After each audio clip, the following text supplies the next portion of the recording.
vrai que je ne connais pas. Amen, amen. Que mon Dieu vous bénisse. Bien-aimés dans le Seigneur, soyez une fois de plus bénis de partout où vous êtes, ici comme ailleurs. Je suis dans la joie de vous recevoir dans cette assemblée et je suis dans la joie de partager avec vous la bonne nouvelle du Christ. Alléluia. Ce matin, nous voulons continuer sur quelque chose que nous avons commencé il y a de cela 2 semaines. Nous avons parlé, c'est qui nous attire ces malheurs. Ces passages, ce terme est tiré du livre de Jonas, chapitre 1er, le verset 7 jusqu'au verset 8e. Et nous avons développé en son premier jour sur les habitudes. Nous avons dit que les habitudes peuvent constituer des puissants nœuds qui attireraient des malheurs dans la vie de quelqu'un. Nous avons en second lieu parlé de la parole. Nous avons développé la semaine passée 9 types de paroles qui peuvent attirer favorablement le malheur dans la vie de quelqu'un. Ce matin, nous parlons de ce que nous disons que tout le monde connaît, le sommeil. Amen, amen. J'aimerais que tu dises à ton voisin, le sommeil. Que mon Dieu vous bénisse. Et pour cela, nous allons lire avec vous ensemble un passage tiré du livre de... Nous allons lire 3 textes. Le premier est tiré du livre des Actes des Apôtres, chapitre 9, le verset... Et chapitre 20, le verset 9 au verset 10e. Et nous lirons ensuite Romains chapitre 13, verset 11. Et nous finirons avec Jonas chapitre 1er, verset 5 à 6. Nous lisons dans la version Louis II, Actes des Apôtres, le verset 20e, et le chapitre 20e, le verset 9 au 10e. Nous lisons au nom de Jésus-Christ. La parole de l'Éternel me dit, « Or, un jeune homme nommé Étichius, si je peux le dire ainsi, qui était assis sur la fenêtre, s'endormit profondément pendant les longs discours de Paul. Entraîné par le sommeil, il tomba du 3e étage en bas et il fit relever mort. Mais Paul, étant descendu, se pencha sur lui et le prit dans ses bras en disant, « Ne vous troublez pas, car son âme est en lui. » Amen, amen. Disons encore Romains chapitre 13e, le verset 11e. La Bible me dit dans la version Louis II 1910, au nom de Jésus, « Cela importe d'autant plus que vous savez en quel temps nous sommes. C'est l'heure de vous réveiller, enfin du sommeil, car maintenant le salut est plus près de nous que lorsque nous avions cru. » Nous finissons avec Jonas. Alléluia. Jonas chapitre 1er, le verset 5 au verset 6e. Toujours dans la même version. Pardonnez-moi.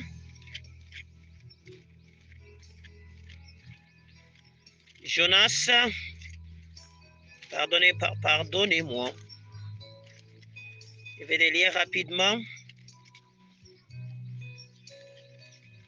Jonas chapitre 1er, le verset 5 au verset 6e. Les mariniers eurent peur.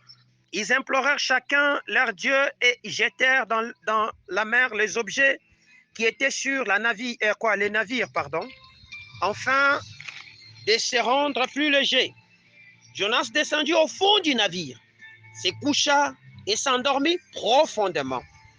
Le pilote s'approcha de lui et dit, « Pourquoi dors-tu? Lève-toi, invoque ton Dieu. Peut-être faudra-t-il penser à nous et nous ne périrons pas. » Amen, amen. Que mon Dieu vous bénisse. Bien-aimés dans le Seigneur, il est vrai que chacun de nous a tendance à dormir. D'un moment dans la vie, on a tendance tous à dormir. Parce que le sommeil est un besoin naturel de l'homme. Mais le sommeil dont nous voulons parler aujourd'hui, il ne s'agit pas du sommeil naturel. Mais nous voulons parler du sommeil spirituel ou du sommeil de l'esprit. Lorsque vous lisez l'histoire de Jonas, vous allez comprendre que Jonas avait choisi un moment qui n'était pas un moment bon pour dormir. La Bible me dit qu'il y avait des tempêtes qui se l'étaient élevées pendant ce temps sur la barque où ils étaient en train de faire cap vers Tarsis. Mais pendant ce temps là-bas, Jonas a choisi, pendant que ses amis étaient en train de se battre, d'aller au fin fond de la navire et de faire quoi? De s'endormir. Et la Bible souligne qu'il était en train de dormir profondément. Alléluia. Il était en train de dormir profondément jusqu'à ce que cette histoire va inquiéter cet ensemble ou ces enfants de Dieu et ces hommes pour dire, mais pourquoi dors-tu? Réveille-toi et invoque ton Dieu. Peut-être que voudra-t-il nous écouter et avoir pitié de nous. Alléluia. Pose-toi aussi la question. Peut-être que tu es cette personne-là qui est en train de dormir dans la barque qui s'appelle les chandeliers d'or. Réveille-toi. Alléluia. Nous parlons aujourd'hui qui nous attire le malheur. Le malheur peut aussi venir par ce que nous appelons le sommeil. Mais c'est quoi le sommeil? Lorsque vous lisez le dictionnaire Larousse, Larousse définit le sommeil comme étant un état d'une personne qui dort, caractérisé essentiellement par la suspension de la vigilance et le ralentissement de certaines fonctions. La suspension de la vigilance et le ralentissement de certaines fonctions. J'ai aimé cette définition parce que cette définition va bien même sur le plan spirituel. C'est-à-dire que c'est une personne qui a accepté de suspendre volontairement, vous comprenez, sa vigilance, de se laisser aller sous un état que lui-même trouve qui est bon pour lui pendant ces temps là-bas. Et il a arrêté de faire fonctionner ce qui devait être fonctionné pendant ces temps là-bas. Lorsque vous lisez dans Éphésiens, Paul est en train d'écrire aux Éphésiens en disant, réveille-toi toi qui dors et le Christ t'éclairera. Alléluia. C'est ce que Paul était en train de dire aux Éphésiens. Pourquoi il disait aux Éphésiens? Parce que la dormance ou l'état de sommeil est un état très, très, très dangereux dans la vie des chrétiens. C'est un état très dangereux et nous allons développer avec vous au moins 6 caractères qui font que quand quelqu'un dort, il est livré à Satan, si je peux le dire ainsi. Alléluia. Puisque nous ne voulons pas nous limiter à la définition de l'homme, allons dans une définition plus profonde qui est la définition biblique. Alléluia. Que dit la Bible par rapport au sommeil? La Bible définit le sommeil comme étant une mort transitoire, symbolisant le repos dans le tombeau ou dans la tombe. Alléluia. C'est ce que nous appelons la somnolence de l'âme. C'est aussi l'état de la mort spirituelle des personnes. La Bible caractérise le sommeil comme étant comme étant cet état des personnes qui vivraient dans le péché. Vous comprenez? Ils sont dans ce que nous appelons une torpeur de l'âme ou un sommeil. Ou un sommeil partiel de leur âme. Leur âme a cessé de fonctionner. Leur âme ne se nourrit plus. Vous comprenez? Ils deviennent alors ce que nous appelons des hommes animaux. Nous vous avons dit que l'homme est composé de 3 parties. L'esprit, l'âme et le corps. L'âme constitue la zone de transition qui reçoit la matière qui vient de l'esprit et qui les analyse et qui les communique à la chair afin que la chair obéisse aux besoins de l'esprit. Vous comprenez? Mais lorsque votre âme cesse de prendre de ce qui est de l'esprit, commence à prendre de ce qui est de la chair, à ce moment là-bas, vous n'êtes plus différent de ce que nous appelons les animaux. Vous devenez ce que nous appelons l'homme animal. Alléluia. Alors, lorsqu'un homme arrête, suspend volontairement et communique volontairement à son esprit cet état, de lui dire, tu ne travailleras pas. Le fait arrêter, cet homme est dans ce que nous appelons un sommeil. Alléluia. Et cet état de sommeil peut devenir un danger pour vous. Le sommeil, bibliquement parlant, c'est une forme aussi de prison. Alléluia. C'est une forme où la personne est en train de s'enfermer autour de soi-même. Vous pouvez lire cette histoire dans Actes des Apôtres, chapitre 12, le verset 6. La Bible me dit, il y avait cet homme qu'on appelait du nom de Pierre. Il était lié de doubles chaînes. Il était assis où il dormait entre 4 escouades de garde. Il dormait, vous voyez. Il était d'abord lié et il dormait. Donc, spirituellement parlant, quand vous dormez, vous êtes dans une forme de prison. Vous vous enfermez vous-même. Posez-vous donc la question, mais qui vous attire ces malheurs là-bas? C'est parce que vous avez choisi de dormir. Amen, amen. Il y a donc en ces lieux, il y a donc pour cela 6 conséquences qui frappent ceux qui sont atteints par cette maladie grave que nous appelons le sommeil spirituel. il y a 6 conséquences ou 6 choses qui peuvent se manifester dans la vie de cet homme. C'est ce que nous voulons examiner avec vous ce matin, afin que vous puissiez examiner et chercher à comprendre dans quel état vous êtes. Peut-être que ce qui vous arrive comme malheur aujourd'hui, des situations pénibles que vous traversez aujourd'hui, des situations dures et des douleurs que vous traversez aujourd'hui, dans lesquelles vous ne pouvez pas sortir, ne sont peut-être liées qu'à cet état de sommeil. Jonas aussi était en train de dormir. Et pendant que Jonas dormait, son embarcation était en train de subir des problèmes exagérément graves. Alléluia. Parmi les 6 choses que nous examinons ce matin, nous voulons commencer avec le premier. La première des choses qui suscite le sommeil de l'esprit, c'est ce que nous appelons des vagues et des flots.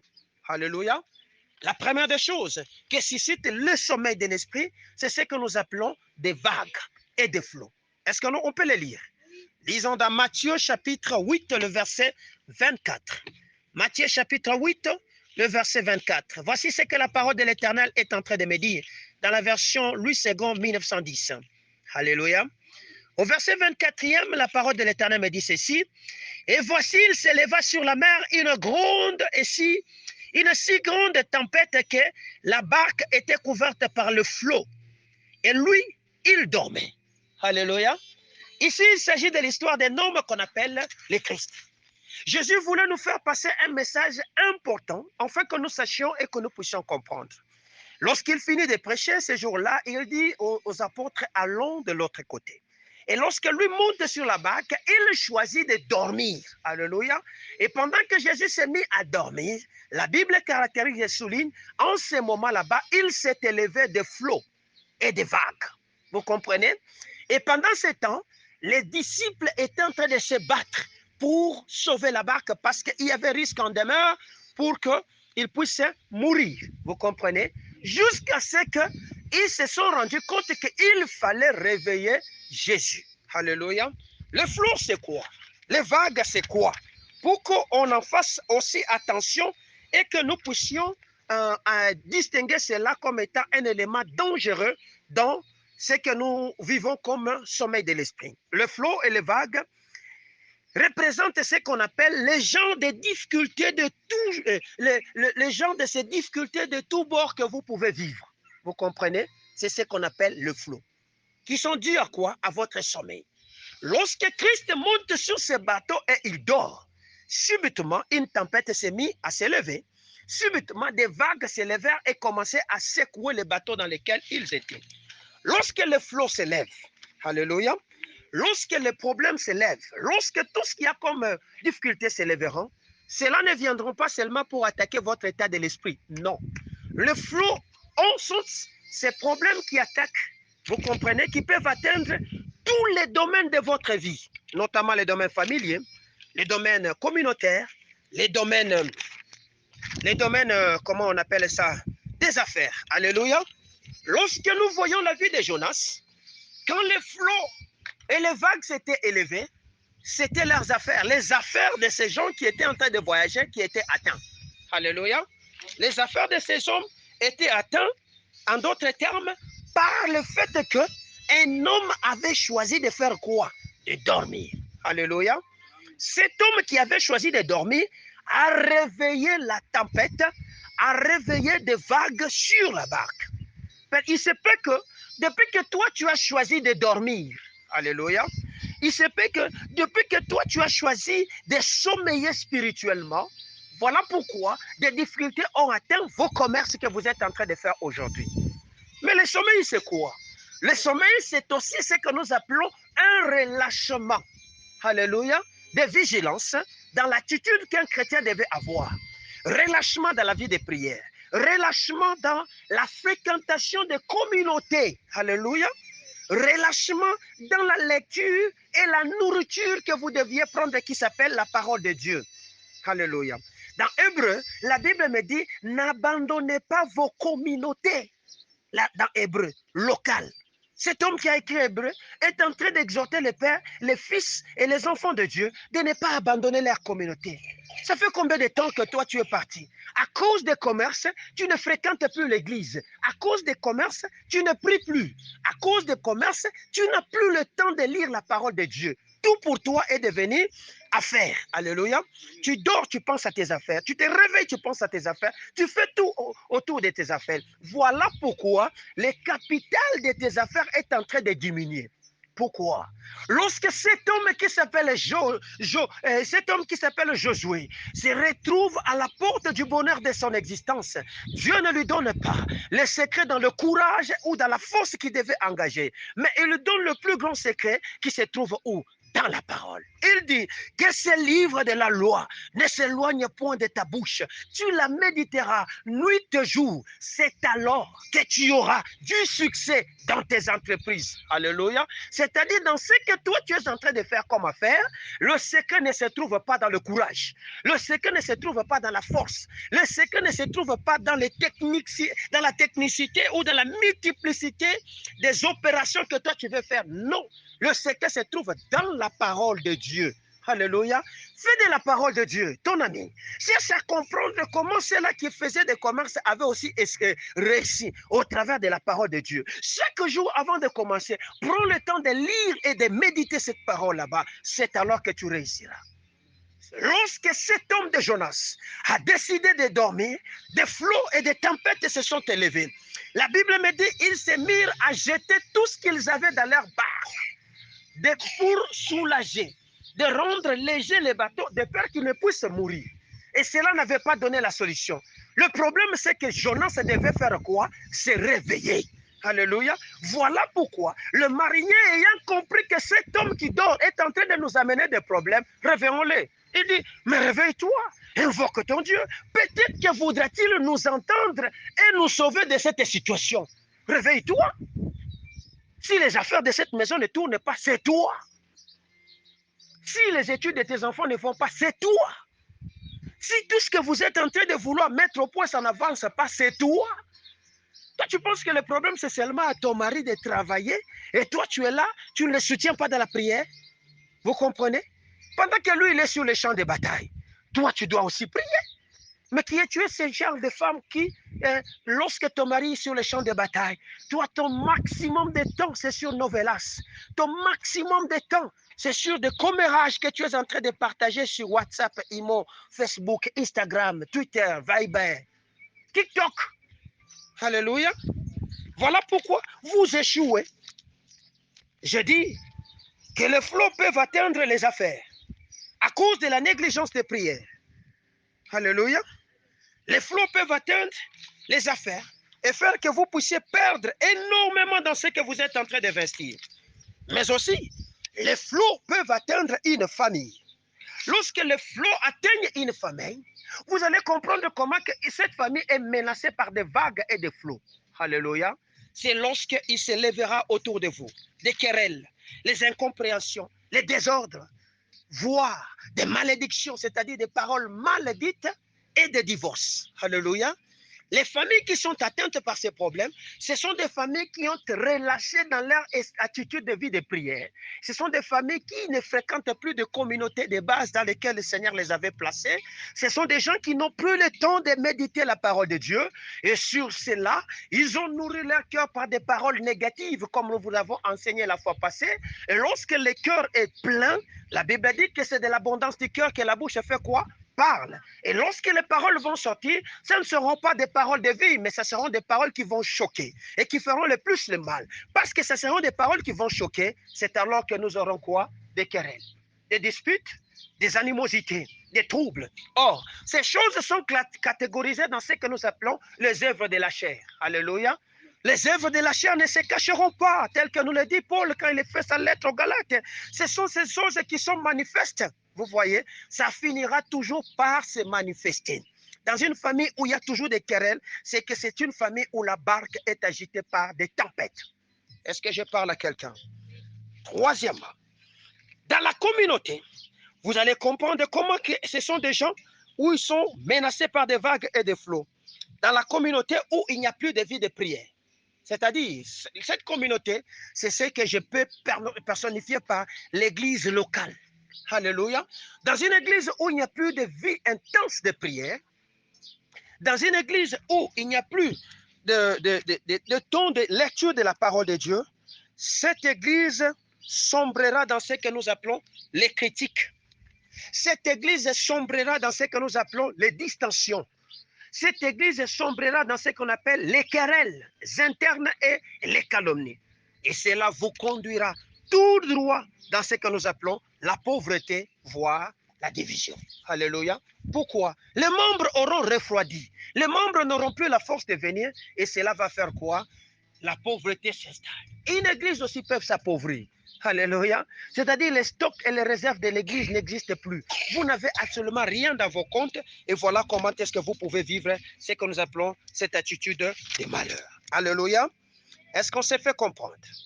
Nous disons que le sommeil spirituel peut susciter des vagues et des flots, c'est-à-dire de problèmes et de difficultés de tout genre. Deuxième des choses, le sommeil spirituel rend l'homme pauvre. Alléluia. Ou en d'autres termes, attire la pauvreté. Est-ce qu'on peut le démontrer? Proverbe chapitre 20, verset 13. Proverbe chapitre 20, verset 13 et Proverbe 6, verset 10 à 11. Est-ce qu'on peut les lire rapidement? Voici ce que la parole de Dieu me dit. Toujours dans la même version. Proverbe chapitre 20. La Bible dit ceci au verset 13e. N'aimez pas le sommeil, de peur que tu ne deviennes pauvre. Ouvre les yeux, tu seras rassasié de pain. Alléluia. N'aimez pas le sommeil, de peur que tu deviennes comment? Riche. Non, que tu deviennes pauvre. Lisons. Proverbe chapitre 6, verset 10 à 11. Proverbe chapitre 6, verset 10 à 11. La parole de l'Éternel me dit ceci, au nom de Jésus. Un peu de sommeil, un peu d'assouplissement, un peu de croiser les mains pour dormir, et la pauvreté te surprendra comme un rôdeur, et la disette comme un homme en armes. Est-ce que je me suis fait comprendre? Un peu, on n'a pas dit beaucoup de sommeil, un peu de sommeil seulement, et la pauvreté fera quoi? T'embrassera. Bien-aimé, lorsque tu choisis d'abandonner la prière, lorsque tu choisis de ne plus fréquenter ton église, lorsque tu choisis de ne plus méditer la parole de Dieu, lorsque tu choisis de fouler aux pieds les ordonnances de Dieu, lorsque tu choisis de te refroidir, d'abandonner ce que Dieu t'a donné comme recommandation, à cela tu t'ouvres la porte à ce que nous appelons la pauvreté. Vous comprenez? La disette. Je connais un homme que j'ai encadré. Il est parmi les gens qui se sont toujours plaints pour dire pourquoi mes affaires n'évoluent pas. Et pourtant, toutes les fois quand je le croise, je le croise toujours assis sur son lit. Alléluia. C'est un homme que je le croise en train de ne rien faire. Je lui ai toujours dit, ce que tu es en train de faire ici, ce que tu fais ici, c'est ce qui est à la base de ce que tu es en train de vivre comme revers dans tes affaires. Pourquoi? Parce que ce sommeil-là, ce n'est pas seulement un sommeil physique. C'est aussi l'état de ton âme. Ton âme est déjà fatiguée. Ton âme n'a plus le courage de créer. Il y a des fonctions de ton âme qui ne travaillent plus. Et ce qui font qu'aujourd'hui, tu es aujourd'hui découragé. Et tu penses que lorsque tu es sur le champ de bataille pour chercher, tu ne trouveras pas. Tu penses que lorsque tu dois aller demander, on ne te donnera pas. Tu penses que lorsque tu dois chercher, tu ne trouveras pas. Lorsque tu frapperas, on ne t'ouvrira pas. Voilà pourquoi la pauvreté est là, bien-aimé. Si aujourd'hui, nous ne voyons pas des choses se manifester autour de nous, le problème, ce n'est pas Dieu, le problème, c'est nous. Nous avons adopté un style de vie qui ne glorifie pas le nom de Dieu. Le style de vie que nous avons adopté fait que aujourd'hui, nous sommes devenus des paresseux. Alléluia. Tu es dans l'église, tu dors. La chose de Dieu ne t'intéresse pas. Tu es dans l'église, tu es là à autre chose. Vous comprenez? C'est comme si tu étais venu seulement remplir la salle. Vous comprenez? Ce qu'on te dit, ça ne te dit absolument rien. Tu as choisi de suspendre. Tu as choisi de négliger la vie. De négliger la vie de prière, de négliger d'assister dans les réunions de culte. Alléluia. Tu as choisi de ne plus commencer à écouter Dieu. Voilà pourquoi tu es devenu paresseux. Alléluia. Vis-à-vis du travail pour lequel le Seigneur t'a donné. Voilà pourquoi, bizarrement, la pauvreté est là. Tu trouvais même des 10 000 francs, ça ne vient pas. Vous comprenez? Tu trouvais un peu d'argent pour t'assouvir, ça ne vient pas. Et même quand tu te mets à demander, on ne te donne pas. Pourquoi? Parce que toi-même, tu t'es mis dans une chaise qui est tellement confortable pour toi, qui s'appelle le sommeil. Est-ce qu'on est ensemble? Réveille-toi, toi qui dors. et le Fils de l'homme t'éclairera. Alléluia. Que mon Dieu vous bénisse. La troisième des choses que le sommeil, qui procure ou que le sommeil génère comme conséquence dans la vie d'un homme, c'est ce que nous appelons, c'est lorsque l'ennemi, alléluia, le sommeil spirituel pousse nos ennemis à s'aimer le mauvais herbe dans nos champs. Pousse l'ennemi à s'aimer le mauvais herbe dans nos champs, pour ceux qui sont en train d'écrire. Alléluia. Alors lisons. Matthieu chapitre 13, le verset 25, afin de comprendre cette chose. Alléluia. Matthieu chapitre 13, Matthieu chapitre 25, pardon, et chapitre 13, le verset 25, pardon. Voici ce que la parole de l'Éternel me dit au verset 25e. Alléluia. Mais pendant que les gens dormaient, son ennemi vint, s'aima de livrer parmi les bleus et s'en alla. Lorsque l'arbre est poussé, donnait du fruit, livré parut aussi. Alléluia. On a dit pendant qu'ils étaient en train de faire quoi? De dormir, l'ennemi a fait quoi? Il est venu. Lorsque tu commences à dormir, lorsque tu choisis de dormir, de sommeiller, pendant ce temps là-bas, l'ennemi fait quoi? S'approchera favorablement de toi. Pourquoi? Parce que le sommeil permet l'infiltration des agents du monde des ténèbres, sorciers, magiciens, féticheurs, occultistes, marabouts, calomniateurs, tout ce monde visible. L'armée visible et invisible de Satan ne s'infiltre pas lorsque quelqu'un est dans un état de vigilance. Mais ces gens-là s'infiltrent lorsque tu dors, lorsque tu choisis de dormir. Alléluia. Alors, tu te dis que non, j'ai subi un combat permanent du monde occultisme, du monde des sorciers, mais je ne comprends pas pourquoi ces choses m'arrivent. Mais regarde-toi. Combien de temps? Ça fait combien de temps que tu avais d'abord gêné? Ça fait combien de temps que tu avais pris un temps de veiller, de faire des veillées de prières personnelles? Ça fait combien de temps tu pouvais te réveiller la nuit pour prendre la parole de Dieu, les méditer et les lire? Ça fait combien de temps que tu es allé dans une église? N'est-ce pas que tu es venu dans cette église parce que tu te rapproches des moments fatidiques de ta vie? C'est-à-dire, toi, tu te retrouves lorsque le danger commence à venir devant toi, je pars à l'église. Vous comprenez? Lorsque les choses se calment, tu reviens chez toi normalement. Alléluia. Tu choisis, c'est-à-dire, lorsque la session arrive, on te voit. Lorsque la session passe, tu disparais. Lorsque le danger, on commence à vous dire, à la fin de l'année, les gens meurent beaucoup, vous devenez chrétien. Lorsque nous terminons bonne année, ou l'année, le nouvel an, le fête de fin d'année, vous disparaissez. Et vous pensez que Dieu peut vous aider dans cet état là-bas? Jamais. Ça n'apparaîtra pas. Vous comprenez? Vous pensez que même si celui qui vous encadre est distrait, mais Dieu n'est pas distrait, Dieu sait voir que ses enfants ne viennent que pour me demander ce que j'ai entre mes mains. Est-ce que je me fais comprendre? Alors sortons de cet état des choses, parce que nous sommes en train d'appeler l'ennemi à semer les mauvais herbes dans notre champ. Alléluia. C'est toi qui as préparé un très bon champ. Le champ là, c'est ta vie. Les champs là, ce sont tes affaires, c'est tes études. Vous voyez? L'ennemi sèmera l'échec lorsque tu dormiras.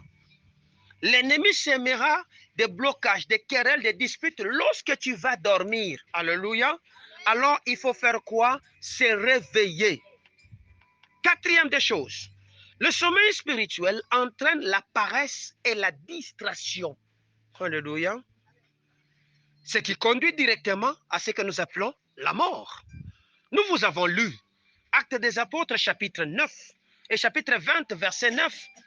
Nous vous avons dit, il s'agit de l'histoire d'un homme qu'on appelait Eutychus. Alléluia.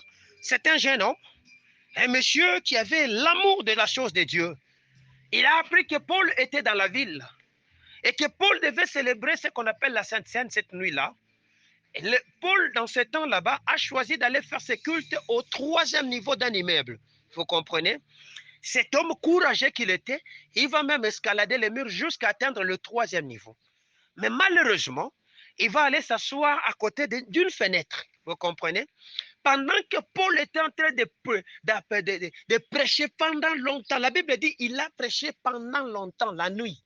Cet homme a commencé à faire quoi? À sommeiller. C'est alors qu'il tomba du 3e niveau jusqu'au bas. C'est-à-dire que si c'était de nos maisons en étage aujourd'hui, je soupçonne qu'il pouvait même s'écraser. Vous comprenez?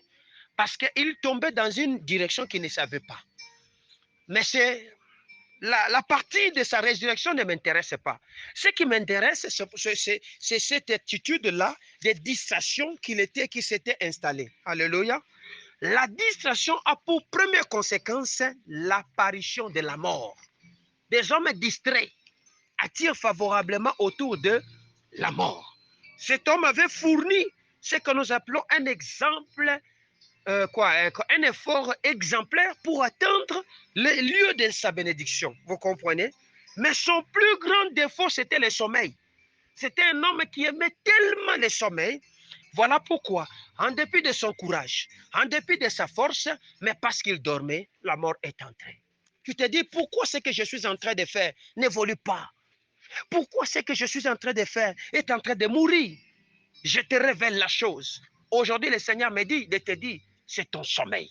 Alléluia. Comment est-ce que cet homme qui était assis à la brèche peut dormir? C'est l'état de ces chrétiens qui ont reçu Jésus-Christ, qui ont été baptisés d'esprit et d'eau.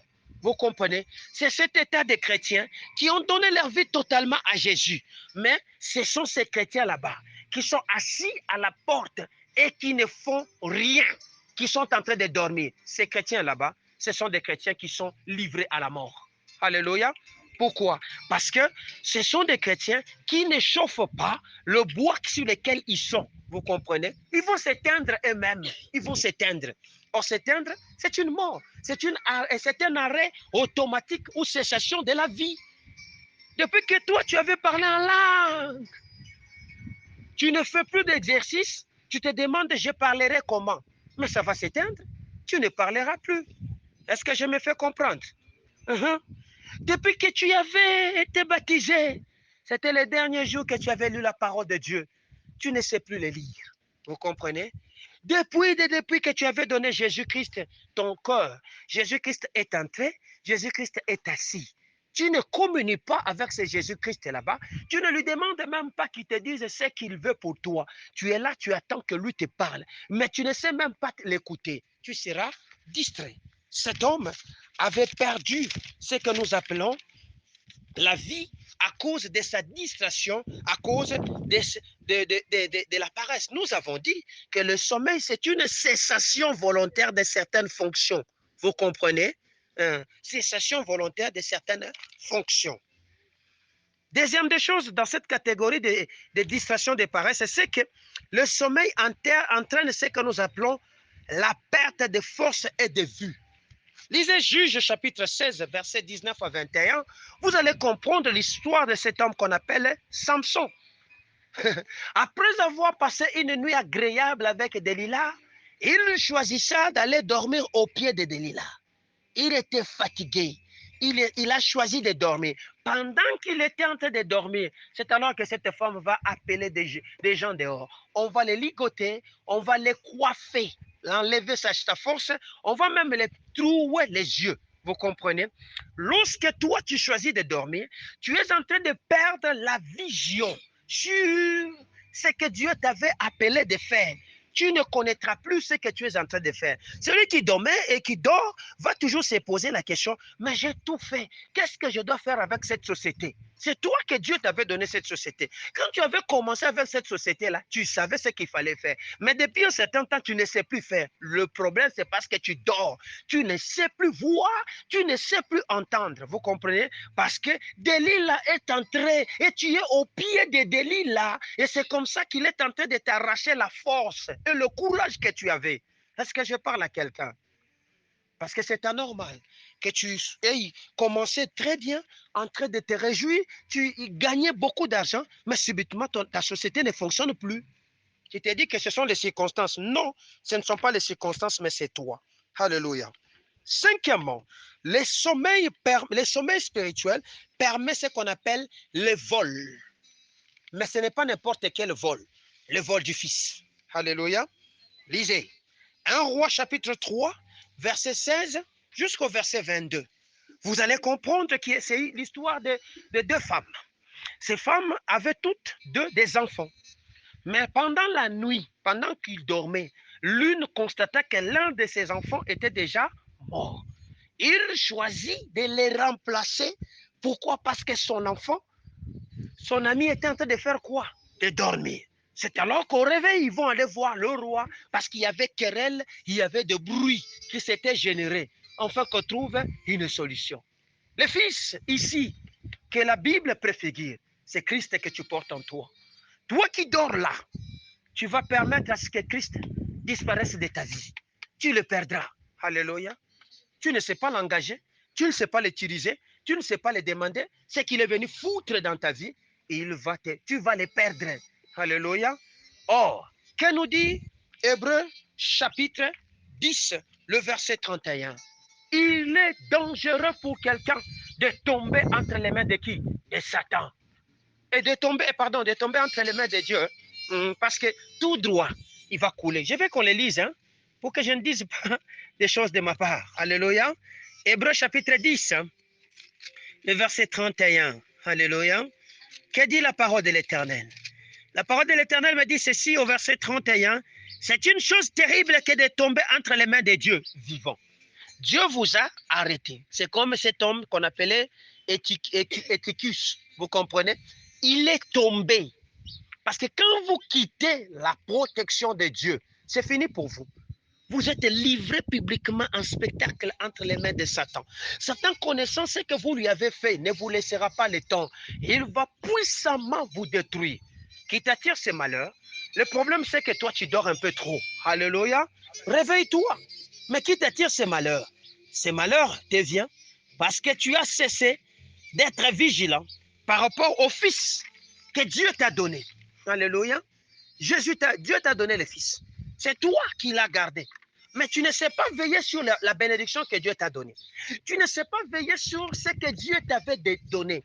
Tu es là et tu as commencé à perdre tout ce qu'il y avait comme vigilance. Baba, je te l'ai dit, tu le perdras. Alléluia. Jérémie chapitre 8, verset 23, je crois, nous dit, ce que je t'ai promis t'échappera. Alléluia. Quand Dieu promet, il donne, n'est-ce pas? Mais parce que tu n'es pas vigilant, tu vas les perdre. Ça va t'échapper. Est-ce que je parle à quelqu'un? Que mon Dieu vous bénisse. Pourquoi? Parce que le sommeil risque de nous causer des grands préjudices. Et ces préjudices deviennent des préjudices irréparables, notamment la perte des fils. Alléluia. 6, pour terminer. Alléluia. Il s'agit de ce que nous appelons le sommeil nous amène à perdre nos armes de combat et la provision. Lisez l'histoire de 1 Samuel chapitre 26, 5, 7, 12. Vous allez comprendre comment Saül et tous ses généraux, à cause du sommeil, se sont retrouvés désarmés. Vous comprenez? Il se peut que tu te demandes, mais à l'époque, j'ai chassé les démons m'obéissaient, mais ça ne va pas. Qu'est-ce qui ne va pas? Tu as perdu les armes à cause du sommeil. Il se peut que je voyais, je ne vois plus. Tu y as perdu. Il se peut que j'entendais, je n'entends pas. Tu y as perdu. Il se peut que je parlais et ça sortait, ça s'accomplissait, ça n'arrive pas. Tu y as perdu. Pourquoi? Tu n'es plus vigilant au poste que le Seigneur t'avait établi. Vous comprenez? Tu es là. Voici cet homme d'Habakkuk, il dit, j'étais à mon poste, je veillais, j'attendais voir. Alléluia. Il était à son poste, pas en train de dormir, mais il était à son poste en train de veiller. Et Christ complète, il dit, veillez, priez, sachant que votre ennemi, le diable, rôde comme un lion. Il ne rôde pas comme un agneau, comme un lion, cherchant qui il va dévorer. Lorsque le diable ne dévore pas lorsqu'on est dans la vigilance, mais le diable dévore lorsqu'on a perdu la vigilance. Alléluia. Le diable détruit lorsque la vigilance n'est plus. Lorsque dans une maison, il n'y a plus de vigilance, vous serez dévoré. Alléluia. J'ai été dans une famille d'un couple que j'aime bien. Lorsque j'arrive dans cette famille là-bas, et bon, On a beaucoup parlé pendant très longtemps avec cette famille là-bas. Mais ce qui m'a beaucoup interpellé dans cette famille-là, c'est ce que je vais partager avec vous. Alléluia. Parce que je l'ai compris que beaucoup ne font plus ces choses là-bas. Mais ce couple-là, c'est un couple béni. Parce qu'ils ont constitué un enseignement pour moi. C'est que pendant que nous étions en train de parler et de partager avec eux, ils m'ont dit, papa, écoute, nous étions là lorsque le Saint-Esprit nous a dit que cette semaine, nous devions jeûner. Alléluia. Eux-mêmes, ce n'est pas l'Église, ce n'est pas leur papa, ce n'est personne qui les a poussés. Eux-mêmes ont décidé de mettre toute la famille en état de jeûne. Papa, maman, jusqu'au fils, jusqu'au tout dernier. Ils ont puissamment, je les ai dit, pourquoi vous étiez en train de veiller? Ils disent non, parce que le Saint-Esprit nous a parlé. Et nous avions des choses que nous devions présenter à Christ, afin qu'il nous réponde. Et nous avons pris pour cela 3 jours de prière à jeûne. Alléluia. Même les enfants étaient en train de jeûner. Je les avais réellement trouvés, ils étaient faibles, parce qu'ils sortaient de ces moments de jeûne. Ça fait combien de temps? Toi et ta femme et tes enfants, vous avez jeûné. Ça fait combien de temps que vous avez abandonné cette charge-là seulement à maman ou à papa? Vous les enfants, vous êtes là pour ronfler toute la nuit. Ça fait combien de temps vous vous êtes mis cette année que nous allons terminer? Nous sommes en train de clôturer notre 10e mois. Alléluia, aujourd'hui. Pendant que nous clôturons ce 10e mois, combien de jours votre famille s'est décidée de se priver de ce qui était luxueux dans leur vie pour chercher la face de Dieu, afin de chercher à résoudre? Ça fait combien de temps, depuis que cette maladie est entrée chez vous, que vous avez décidé, vous, dans cette maison, non pas aller de tourner hôpitaux en hôpitaux, mais de consulter d'abord Dieu? Ça fait combien de temps vous étiez en train de jeûner chaque fois que les enfants devaient commencer l'année scolaire, mais vous avez jeûné? Vous ne jeûnez plus, n'est-ce pas ça? Vous avez laissé seulement l'orientation aux enfants. Comme vous voulez commencer les examens, priez avec le psaume 23, prenez le psaume 70, faites ceci, le soir, priez, priez, priez, priez. Et les enfants prient eux-mêmes. Vous, en tant que parents, vous êtes toujours dans les atawali. Vous sortez à 8 heures, vous rentrez à 20 heures. Quand vous devez dormir, c'est pour dormir. Vous comprenez? Même la nuit, pour se réveiller, c'est un problème. Et même quand vous devez vous réveiller pour aller vous soulager, vous regrettez énormément. Mais non, ça c'est un péché grave. La vigilance, vous l'avez perdue. Vous n'êtes plus à vos postes. C'est comme ça qu'aujourd'hui l'ennemi se rapproche favorablement de vous. Alléluia. Est-ce que je me fais comprendre? Est-ce que je me fais comprendre? Alors comprenez, ressaisissez le message. Le sommeil nous rend faibles dans la vie de prière. On peut le lire. On peut le lire. Matthieu chapitre 26, verset 40 à 41. Voici ce que la parole de l'Éternel me dit. Merci Saint-Esprit. 40 à 41, 26. Hein? La parole de l'Éternel me dit ceci dans la version Louis II. Il vint vers les disciples qu'il trouva endormis. Il dit à Pierre, vous n'avez donc pas pu veiller 1 heure avec moi? Veillez et priez, afin que vous ne tombiez dans la tentation. L'esprit est bien disposé, mais la chair est faible. Tu es tombé dans ces péchés parce que tu ne veilles plus et tu ne pries plus. Veiller, c'est se priver de sommeil. Mais il ne s'agit pas seulement de se priver de sommeil, mais il s'agit d'accompagner de cette privation de sommeil par ce que nous appelons la prière. Alléluia. L'église Chandelier d'Or a de graves problèmes aujourd'hui parce que cette église là-bas ne veille plus et ne prie plus. Alléluia. Pourquoi? Parce que beaucoup de gens sont malades. Ils ont ce qu'on appelle la maladie de Mutsetse spirituelle. La maladie du sommeil spirituel. Ils sont ici. Même si je disais, combien de jours vous avez prié cette semaine? Quelques personnes vont lever de leurs mains. Vous comprenez? Les autres ne leveront pas parce qu'ils ne prient plus. Ils prient seulement lorsque les dangers frappent à la porte. Ils prient seulement quand ils ont besoin d'avoir quelque chose. Voilà pourquoi l'extraordinaire de notre Dieu ne s'est pas à manifester. Mais qui nous attire ce malheur? C'est toi qui t'es proclamé intercesseuse, mais tu ne pries pas. Qui nous attire ce malheur? C'est toi qui t'es proclamé évangéliste, mais tu n'évangélises plus. Qui nous attire ce malheur? C'est toi qui devais commencer à venir t'occuper de l'église le matin, tu ne t'occupes pas. Tu dois d'abord terminer tes tâches ménagères avant de t'occuper de ce qui est de Dieu. C'est comme ça que tu échoueras. Alléluia. Ce que tu as aujourd'hui, ne l'oublie pas. C'est Christ qui te l'a donné. Est-ce que je me fais comprendre? Ce que tu es aujourd'hui, c'est Christ qui te l'avait donné à cause des multiples sacrifices de prière que tu avais consentis avec lui. Écoutez ce que la Bible me dit. Il dit, j'ai entendu le cri de mon peuple au pays où il est. Je suis descendu. Si ce peuple n'avait pas prié, le Seigneur ne pouvait pas entendre et il ne descendrait pas. Dans leur détresse, ils crièrent à l'Éternel et l'Éternel leur envoya sa parole, Jésus. Alléluia. C'est-à-dire que si, dans cette détresse-là, ils n'avaient pas crié, le Seigneur ne pouvait pas envoyer. C'est-à-dire aujourd'hui, le miracle n'arrive pas parce que tu ne cries pas. Vous comprenez? Le signe ne se manifeste pas parce que tu ne cries pas. Vous comprenez? Le problème est là. Le problème, c'est que nous ne sommes plus veillés. Le Seigneur Jésus est en train de se plaindre, non pas aux ceux-là qui sont au dehors, mais à ceux qui sont à l'intérieur. Il dit, vous n'avez pas su veiller même une seule heure. Veillez donc et priez. Vous comprenez? C'est une recommandation de l'Éternel de faire quoi? De veiller. Voilà pourquoi. Le Seigneur voulant nous enseigner ces choses, la Bible me dit, il est ce Dieu qui ne dort ni ne sommeille. Mais pourquoi vous qui êtes faits à son image et à sa ressemblance, vos esprits sont en train de dormir? Alléluia. C'est parce que les moustiquaires de l'esprit vous a déjà piqué. Cherchez à comprendre. Vous comprenez?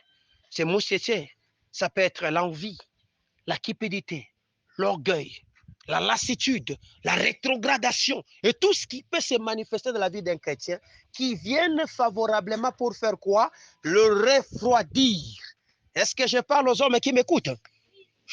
Sachez que ceux qui dorment, ils sont dans ce que nous appelons la nuit. Terminons avec Ephésiens chapitre 4, verset 14. Parce que je ne l'ai fait que les réciter, je veux qu'on la lise avec vous. Hein? Ephésiens chapitre 5, verset 14. La parole de l'Éternel me dit ceci dans la version Louis II 1910, au nom de Jésus-Christ. Verset 14. C'est pourquoi, et c'est pour cela qu'il est dit, réveille-toi, toi qui dors. Réveille-toi d'entre qui? Les morts, et Christ t'éclairera. Alléluia. On se réveille d'entre les morts. Mais qui sont les morts? Les morts, dans la spirit, dans le langage de Dieu, ce sont ceux-là qui vivent dans les péchés. Alléluia. Ce sont ceux-là qui ne connaissent plus Jésus, qui ne se laissent pas contrôler par la mouvance de l'esprit, mais qui sont conduits par la chair. Le Seigneur dit, réveille-toi d'entre ces gens là-bas. Donc, c'est-à-dire, en d'autres termes, au milieu de nous, nous avons des gens qui vivent avec les morts et qui sont contaminés par l'odeur de mort. Ils viennent avec l'esprit de mort, ils vivent avec la mort, ils sont dans la mort. Vous comprenez? C'est comme ça que ces gens là-bas nous pourrissent l'église. Qui nous attire ce malheur? C'est vous, c'est moi. Nous sommes dans le sommeil. Alléluia. Réveillons-nous. Voilà pourquoi on est allé réveiller Jonas. On a dit, mais pourquoi tu dors? Réveille-toi. Invoque ton Dieu. Peut-être qu'il voudra nous écouter et nous sauvera. Alléluia. Peut-être que toi aussi, tu es en train de dormir. Je te dis ce matin, réveille-toi. Peut-être que ton Dieu là va nous répondre. Ce n'est pas le Dieu du prédicateur, le Dieu des évangélistes ou des intercesseurs. Mais peut-être que ton Dieu là-bas écoutera. Et ce que nous sommes en train d'attendre de Dieu nous arrivera. Mais ton problème, c'est quoi? Tu es toujours dans ce que les Baswahili disent, me and Joe. Vous comprenez? Moi seulement. C'est ce que les Baswahili disent. Tu es toujours, Seigneur, donne-moi, donne-moi, donne-moi, donne-moi. Mais combien de temps tu prends pour prier pour l'église? Ça fait une année durant tu étais dans l'église. Tu n'as évangélisé personne, tu n'as rien amené, tu n'as rien fait dans l'église. Tu n'as jamais été là même pour enlever la poussière des chaises de l'église. Mais pendant ces temps là-bas, tu veux seulement que le Seigneur fasse quoi? Te bénisse. Peuple de Dieu, c'est Dieu là-bas. Même s'il était un Dieu injuste, il ne te bénira pas. Tu ne t'occupes pas de lui. Tu ne t'intéresses pas de lui. Il va s'intéresser à toi comment? Vous comprenez? Est-ce qu'il peut t'arriver d'arrêter ton travail, de dire qu'aujourd'hui j'arrête? Je suis là devant la face de Dieu pour prier. Tu le feras au moins une fois. Parce que cette année, tu ne l'as pas fait. Vous comprenez? De tout arrêter, d'éteindre ton téléphone et d'intercéder. Tu l'as fait combien de fois? 0 fois. Vous comprenez? Voilà pourquoi l'église n'évolue pas. Est-ce que je parle bien? Donc, nous nous réveillons pour la prière. Nous nous réveillons pour la parole de Dieu. Nous nous réveillons pour l'église. Ainsi, nous ferons quoi? Nous vivrons. Est-ce qu'on est ensemble? Est-ce qu'on est ensemble? Que mon Dieu vous bénisse. Donc, nous devons ranimer ou réanimer la vigilance et sortir des ralentissements de certaines fonctions de nos vies. Parmi ces fonctions qui ont ralenti, je peux les typifier par la fonction amour. Dans l'église, ça n'existe plus. Ça ralentit sérieusement. On doit mettre ce qu'on appelle les médecins appellent ça, c'est les cathéters, je ne sais pas, les trucs là pour réanimer. On va vous mettre comme ça, pop, 6600, si c'est combien de courant, ça vous électrocute pour que vous puissiez vous réveiller. Amen, amen. Que mon Dieu vous bénisse. Que mon Dieu vous bénisse. Est-ce qu'il y a des questions à me poser?